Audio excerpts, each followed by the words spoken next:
So Panera bread, right? Some people have I'm going to bring the tugboat in, but let's start here. Some people have a love-hate with Panera. So where Kane and I come from, the company, didn't it start in St. Louis? Yeah. So they call it St. Louis Bread Company. If you go to St. Louis, Missouri, or just Missouri, and you say Panera, people will look at you like you're nuts. Yeah, like you're from out of town. Yeah, like, what is that? What's Panera? St. Louis Bread Company. I mean, they don't know no Panera. What's that? And it still feels weird to call it that here, although it's settling in. So anyway, they've got all kinds of stuff. They got, the bagels. Their cinnamon crunch bagels are pretty legit. And that's about it. I hate everything. Oh, the turkey bacon bravo. That's pretty good. I don't mind. I can't get mad at them for this headline that I'm about to share with you. Because for real, if you felt that you were in an overtaxed environment, like punitively overtaxed, wouldn't you be trying to figure out how to have the government steal less of your income? Right? You know what I'm saying? Like, I'm all for that. So I don't necessarily think that what they did is bad, but the politician who allowed it, it's a double standard. So here's the headline. In California, because they got a new $20 minimum wage law. We're going to talk about that in a second because it's a joke. Why stop at 20? Give them $11 trillion an hour, or you don't care about their lives. Why stop there? Why stop at 20? Panera Bread is now exempt from California's $20 minimum wage law because the owner donated to Newsom. So he signed into law, fast food workers make $20 an hour. It's the Fast Food Accountability Standards Recovery Act, and they have a carve-out. So chains that bake bread and sell it as a standalone item are exempt. So that includes Panera. Okay. Because they have other stuff besides just like bread. That's like one of the things that they have. Newsom sought the exemption because Greg Flynn, the billionaire CEO of the Flynn Restaurant Group, which owns like several dozen Panera Bread locations in the state, donated to him. And Flynn went to the same high school as Newsom. He's had business dealings with the governor. He's the largest franchisee in the U.S. He has all kinds of brands. So he was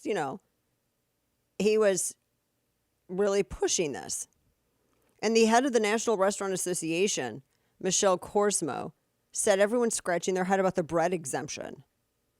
She says, but that all comes through relationships. So see, they're just specialer than you. All you got to do is bake bread and have it as a standalone item on your menu, I guess, and then you'll be exempt. Everybody's going to be baking some bread now. Golly, the sourdough trend's never going to go away. So that's the whole thing. They get a special carve-out because they are specialer than you are.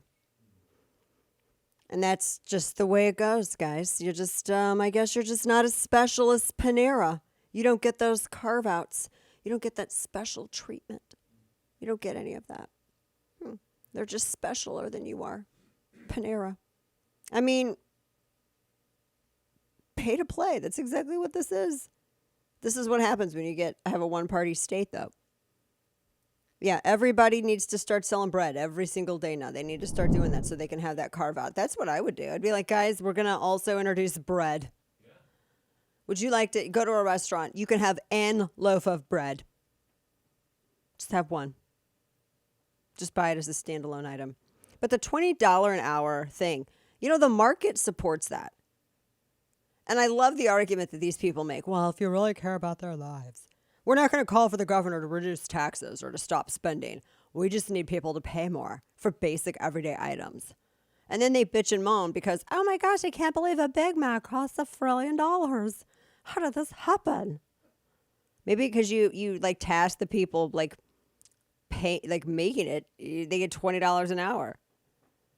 And why stop there? I mean, if it's about care, because they always say you just don't care about these people's lives, and they try to make it out like you're a heartless cretin if you don't agree to $20 an hour. Okay, I'll call your bluff.